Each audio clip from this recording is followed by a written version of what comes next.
Assalamualaikum warahmatullahi wabarakatuh. Ada berita yang mengejutkan terkait dengan tudingan terhadap Anies Baswedan yang nyolong setara kampanye, yang itu kemudian mendapat pembelaan dari Partai Amanat Nasional.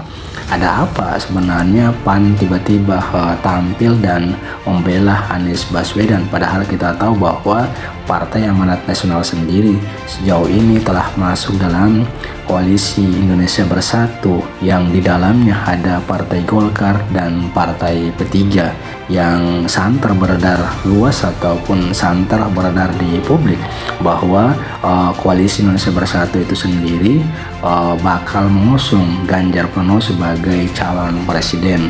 Nah, itu tentunya menimbulkan spekulasi di publik jika tiba-tiba ada fungsionaris dari Partai Amanat Nasional tampil dan pasang badan membela Anies Baswedan ketika Anies Baswedan disebut atau dituduh nyolong setara kampanye.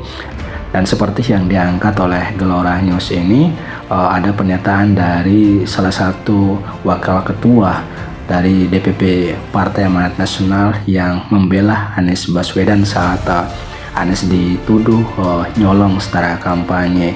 Dan kita lihat ya, ada banyak sekali komentar-komentar warganet terkait dengan apa yang disampaikan oleh salah satu fungsionaris dari Partai Amanat Nasional tersebut.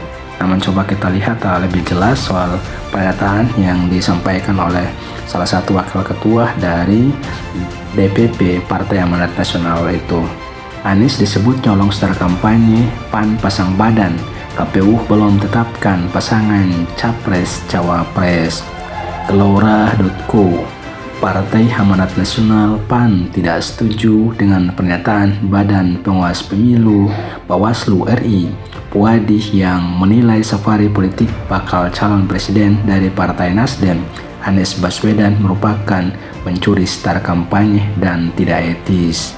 Karena memang belum masuk masa kampanye pasangan calon, kata Wakil Ketua Umum PAN Viva Yoga Mulyadi saat dihubungi Akurat.co, media partner populis.id, Senin 19 Desember 2022. Justru menurut dia, safari politik Anies bagian dari proses pendidikan politik rakyat yang mencerdaskan dan menyatukan.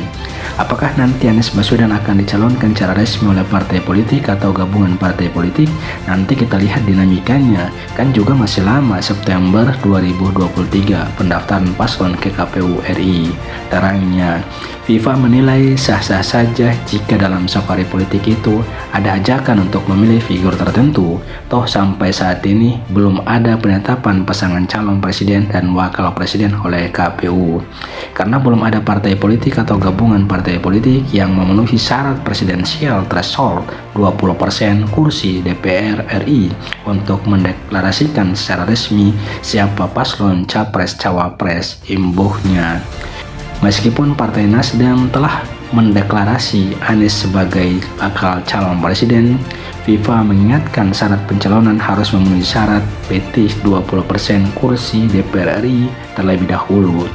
Jika tidak, maka dipastikan tidak memenuhi persyaratan pasal 222 Undang-Undang 7 2017 tentang pemilu, pungkasnya. Jadi memang sebelumnya juga sempat disampaikan oleh sejumlah pihak terkait dengan pernyataan dari Bawaslu yang menyebut Anies Baswedan melakukan safari politik beberapa waktu lalu itu bentuk curi star dan dinilai tidak etis. Dan coba kita lihat bagaimana komentar-komentar warganet. Ada dari ipar lurah yang pasang baliho yang pakai fasilitas negara kagak ditegur. Kemudian Bang NJ yang sebut Anies curi star kampanye manusia nggak ngerti aturan main pemilu. Kemudian dari Agent Movie Chat, PAN tanpa Amin Rais ternyata malah makin ngaco. Kemudian dari Kelangkang Hulang, kalian Bawaslu RI kok bikin huru hara sih, capresnya belum ada kok bilang nyuri star. Kemudian dari Acil, makanya sadar diri yang namanya safari politik itu pastinya kampanye. pendaftaran belum dibuka, nggak ada masyarakat biasa bersafari politik. Hai orang, hanya seseorang yang mengklaim sebagai capres, sementara lolos jadi capres saja belum tentu. Paham nggak, nyet? Ya, dan ada juga komentar-komentar warganet lainnya. Ya, demikian, semoga memberikan pencerahan, amin. Wallahu a'lam. Wassalamualaikum warahmatullahi wabarakatuh.